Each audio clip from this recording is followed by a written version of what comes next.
اہم خبر سے یہاں پر آپ کو اپڈیٹ کر رہے ہیں اور آرمی چیف کا اہم دورہ جوانوں کے درمیان پہنچے، ان کی مشقوں کا جائزہ لیا، ان کے حوصلے کو بڑھایا اور اس موقع پر بھارت کو بھی دو ٹوک پیغام دے دیا۔ آرمی چیف نے ٹلہ فیلڈ فائرنگ رینجز کا دورہ کیا، وہاں پہنچے اور آئی ایس پی آر کے مطابق آرمی چیف نے منگلا اسٹرائک کور کی جنگی مشقوں کا معائنہ کیا۔ انہوں نے یمر اسٹرائک مشق کا بھی جائزہ لیا اور اس موقع پر اہم پیغام بھی پہنچایا، خاص طور پر بھارت کو دو ٹوک پیغام دیا۔ آرمی چیف نے کہا کہ پاکستان خطے میں امن کا خواہاں ہے، کوئی کسی بھی قسم کی غلط فہمی میں نہ رہے، بھارت کے کسی بھی مس ایڈونچر کا فوری اور بھرپور جواب دیں گے۔ اور اسی معاملے پر گفتگو کے لیے ہمارے ساتھ ہمارے پینلسٹ موجود ہوں گے۔ ایڈیٹر نارتھ سہیل اقبال بھٹی صاحب اسلام آباد سے ہمارے ساتھ ہوں گے، جبکہ ڈاکٹر حسین تھیبو صاحب بھی ہمارے ساتھ ہی موجود ہیں۔ ڈاکٹر صاحب بہت شکریہ۔ یہ فرمائے گا کہ آرمی چیف نے آج اس عزم کا اعادہ کیا ہے کہ بھارت اگر کسی بھی قسم کی کوئی کارروائی کرتا ہے تو منہ توڑ جواب دیا جائے گا، اور ایک اہم جو ڈیولپمنٹ یہ ہوئی کہ ٹلہ فیلڈ فائرنگ رینج کا دورہ کیا ہے آرمی چیف نے، اور جو مشقیں کی جا رہی ہیں ان کا معائنہ بھی کیا ہے۔ اس تناظر میں آپ کیسے دیکھتے ہیں اس دورے کو اور ان مشقوں کو؟ دیکھیں جی، سب سے پہلے تو پاکستان الحمدللہ فلی اس چیز کے لیے پریپیئر ہے کہ اگر ہندوستان نے کسی بھی قسم کی کوئی ایڈونچر کرنے کی کوشش کی تو کل میں انڈین ٹیلی ویژن پہ تھا، وہاں پہ ارناب کے پروگرام میں یہ بار بار جو میجر گورو آریہ ہے، ان کا ڈفر میجر، یہ سوال پوچھ رہے تھے کہ پاکستان کے آرمی چیف کہاں ہیں، تو میں نے ان کو اس وقت بھی یہ بتایا تھا کہ پاکستان کے جو آرمی چیف ہیں، جو ان کا کام ہے اسٹریٹجیکلی اپنی اسٹرینتھنگ بڑھانے کے لیے، وہ اسی میں مصروف ہیں۔ اور آج آپ نے دیکھا کہ جس طرح سے پاکستان کے آرمی چیف نے ڈفرینٹ جگہوں پہ اپنی وزٹ کی اور خاص طور پہ ان جنگی مشقوں کا وزٹ کیا اور اس کا ایشورنس دلایا پاکستانی قوم کو کہ وہ اپنے سکون کے ساتھ اپنی زندگی گزاریں، اپنے شہروں میں رہیں، اور پاک افواج اور ہمارے آرمی چیف اس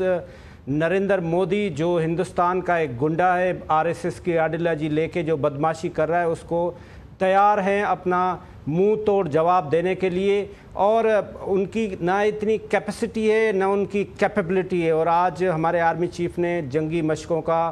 دورہ کر کے یہ دنیا کو بھی بتایا ہے کہ ہماری جنگی کیپیسٹی اور ہماری اسٹریٹجک لیول جو ہے وہ ہم ہندوستان سے کئی بہتر ہیں، لیکن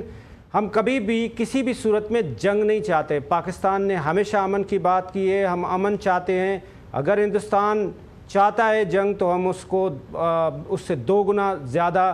جواب دے سکتے ہیں، جس کی وجہ سے یہ سارا کچھ آج آرمی چیف نے وزٹ بھی کیا ہے، اپنے نوجوانوں کا مورال بھی دیکھا ہے، وہ مورال بہت ہائی ہے، اور اس کے ساتھ ساتھ جو پاکستانی لوگ ہیں خاص طور پہ ان کا مورال انڈیا کے لیے بہت ہائی ہے کہ اگر انڈین نے کوئی ایڈونچر کیا تو عوام کی طرف سے، افواج کی طرف سے سخت قسم کا ریسپانس ہوگا۔ جی ٹھیک ہے، ڈاکٹر حسین تھیبو صاحب ہمارے ساتھ لائن میں موجود ہیں۔ ایڈیٹر نارتھ سہیل اقبال بھٹی بھی ہمارے ساتھ ہی موجود ہیں۔ ڈاکٹر حسین تھیبو صاحب یہ بتائیے گا کہ اس وقت ہم یہ دیکھ رہے ہیں کہ کل آپ سے سوال کیا گیا کہ آرمی چیف کہاں پر ہیں، ذرا تشویش جو ہے وہ وہاں پر پھیلی ہوئی ہے کہ آرمی چیف کہاں ہیں، یہ کہاں ہیں، وہ کہاں ہیں، بلکہ ہم دیکھ رہے ہیں کہ ایک بہت ہی تحمل مزاجی کا مظاہرہ پاکستان آرمی کی جانب سے ہو رہا ہے، بلکہ بہت ہی میچور طریقے سے صورتحال کا جائزہ پاکستان آرمی اور جنرل عاصم منیر لے رہے ہیں۔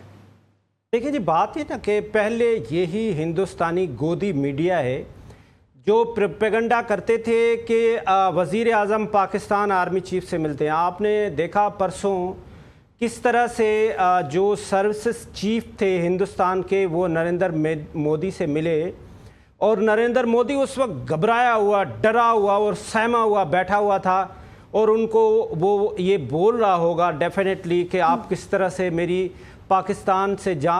میری جان بچائیں، کیونکہ ان کو پتہ ہے کہ ان کے پاس کتنے بھی رافیل ہو، ٹافیل ہو، نافیل ہو، کچھ بھی ہو، کوئی بھی ٹیکنالوجی ہو، لیکن اس ٹیکنالوجی کو چلانے کے لیے آپ کے پاس جرأت مند، غیرت مند سپاہی ہونے چاہیے۔ وہ صرف پاکستان کے پاس ہیں، وہ ہندوستان کے پاس نہیں ہے، تو وہ بخوبی اس چیز کو جانتے ہیں۔ اور ہمارے جو افواج پاکستان ہیں، جب ہندوستان کی بات ہوتی ہے تو وہ اپنی شہادت کے لیے تیار ہوتے ہیں، تو ہم ہر وقت ریڈی ہیں یہ نریندر مودی کی جو گدڑ بھبکیاں ہیں اس کو جواب دینے کے لیے۔ جہاں تک آپ کی بات ہے کہ پاکستان نے بہت کوشش کی ہے، کیونکہ now world is electronics global village, آپ دنیا کو بتاتے ہیں، آپ دنیا کو دکھاتے ہیں کہ یہ جو انہوں نے ایک فالس فلیگ، ایک فیبریکیٹڈ، ایک اپنے ہی خود ہی بندے مارے ہیں وہاں پہ 2000 ٹورسٹ تھے اور 8 لاکھ افواج تھی، اس 8 لاکھ افواج نے